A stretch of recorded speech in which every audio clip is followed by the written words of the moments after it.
సంబంధించి ఒక issue raise చేశారు. ఒక్క ఎద్దుల బండికి దాని వెనకాల రిక్షా మీద ఆటోలో మనుషులు ఎందుకని అన్నందుకు కొంతమంది అమ్మనా బూతులు తిడతా ఉన్నారు. పార్టీలకు మధ్యలోకి తీసుకొచ్చి రాజకీయ పరంగా చేస్తా ఉన్నారు. అమ్మనా బూతులు అంటే మీరు అర్థం చేసుకోండి. తెలుసు. సో ఈ విధంగా మాట్లాడడం కరెక్ట్ మీరు అనుకుంటున్నారా? చూడండి, ఎవరైనా సరే మనము కుక్కల్ని చూసినా, మనం నోరు లేని ప్రతి ఒక్క జంతువుని చూస్తే మనకి జాలి వేస్తుంది. అరే ఎందుకు ఇంత కష్టపెడుతున్నారు అని చెప్పి రోడ్డు మీద వెళ్ళే కుక్కల్ని ఎవరన్నా కొడితే కానీ నేనైతే తిట్టేస్తాను. అలాంటిది ఇప్పుడు ఆమె చెప్పింది ఏంటి, నోరు లేని జీవాల్ని ఎందుకు అంత కష్టపెడుతున్నారని ఒక మాట అనింది. దానికంత ఫైర్ అవ్వాల్సిన అవసరం లేదు కదా, అన్ని బూతులు తిట్టాల్సిన అవసరం లేదు కదా. ఎందుకంటే ఆమెకి జాలి గుణము, జాలి దయ అనేది రష్మికి చాలా ఎక్కువ ఉంటుంది. మన ఆమెకే కాదు, జంతువులు అంటే కొంచెం ఇష్టం కాబట్టి.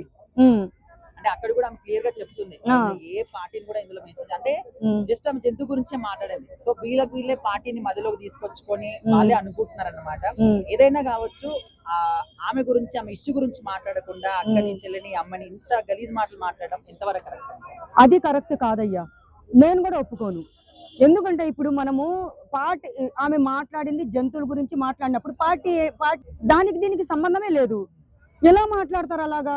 అలా అమ్మనా బూతులు తిట్టొచ్చా ఒక ఆడపిల్లని? తప్పు కాదు. ఎంతైనా సరే అంత ఏదైనా సరే నోటికి వచ్చిందంతా ఆడపిల్లని ఆడిపోసుకోవడం కొంచెం మానుకోవాలి.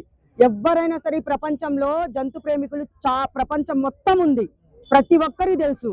అలాంటిది ఒక్క మాట ఎవరైనా ఇష్టం, మనం ఏంటంటే ఆ బాధ అనేది ఆమెకి కొంచెం తొందరగా ఫీలింగ్ అని వస్తుంది. రష్మి గారు ఫీల్ అవుతారు. ఎప్పుడు ఏ జంతువుకి నష్టం వచ్చినా కూడా ఖచ్చితంగా మాట్లాడతారు. అవును, చెప్పారు, నా ఫోన్ మొత్తం చెక్ చేసుకుని అప్పుడు అనండి, మీరు దేని గురించి మాట్లాడుతున్నారు, అక్కడ నుంచే మీరు కూడా పుట్టారు మర్చిపోకండి అని చెప్పేసి కూడా అన్నారు. అవును, ఏం చెప్తారు ఓవరాల్ గా ఈ ఇష్యూకి? అయినా సరే ఆమె ఒపీనియన్ ఆమె చెప్పింది అయ్యా, ఆమె బాధ ఆమె చెప్పింది, ఆమె జాలి దయా కరుణ అనేది చూపించింది జంతువుని ఇలా చేయకూడదని. కానీ ఇలాంటి బూతు మాటలు, ఇలాంటి గలీజ్ మాటలు, ఇలాంటి చండాలపు మాటలు వాళ్ళు ఒక ఆడపిల్లకు మాట్లాడొద్దు.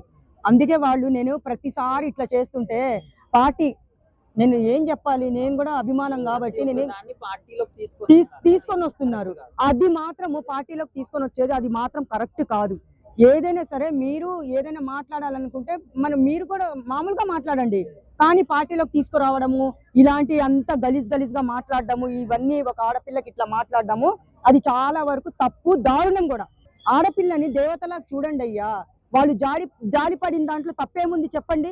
జాలి పడిన దాంట్లో తప్పేముంది అని అడుగుతున్నా, నేను నిన్న అడుగుతున్నా ఫస్ట్.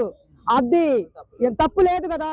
మరి అలాంటప్పుడు అలాంటి బూతులు మాట్లాడితే రేపొద్దున మీ వాళ్ళకంటే, మీ అక్క చెల్లెలకు చెప్తే, మీ ఇంట్లో వాళ్ళకి బూతులు తిడితే మీరు ఊరుకుంటారా? మీకో న్యాయము, వాళ్ళకు ఒక న్యాయమా? ఒక ఆడపిల్లని రెస్పెక్ట్ ఇచ్చి మాట్లాడాలి ఎవరైనా సరే. తప్పు చేసినప్పుడు ఆ ఆడపిల్లని ఇలా కాదు అలాగని చెప్పేసి మాట్లాడాలి, అది పద్ధతి. కానీ తప్పు చేయని వాళ్ళని ఇట్లా బూతులు తిట్టడము, ఇలా నిలదీయడము అది మంచి పద్ధతి కాదు. చూసుకొని మసులుకోండి అని చెప్తున్నా నేను.